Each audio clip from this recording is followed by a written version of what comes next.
हिंगोली जिल्ह्याकडे पावसानं पाठ फिरवलेली आहे. पाण्याअभावी पिकांची वाढ आता खुंटलेली आहे.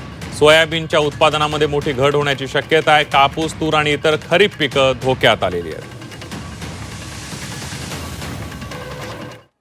निसर्गानं अशी साथ सोडली आमची की यावर्षी म्हणजे पिकं म्हणलं तर एक एक दोन दोन इंच फक्त पिकाची वाढ झालेली आहे आणि पिकाची इथली बिकट परिस्थिती आहे, एवढं काही सांगायचं काम नाही.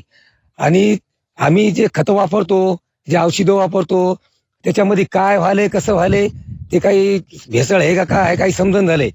पण मेन आमच्याच याच्यावर म्हणजे असं कसं व्हायलंय. पिवळे पिकं पडायचा विषयच नाही, वाढच झाली नाही पिवळ्या पीक झाडाची पाणी नसल्यामुळं. आता 2 दिवसात पडल्यामुळं थोडंफार आम्हाला करमायला. ही 4 दिवसाची निश्चिंती आहे आमची. 4 दिवसाच्या नंतर परत आम्हाला पाण्यासाठी वरीत पाहावं लागणार आहे.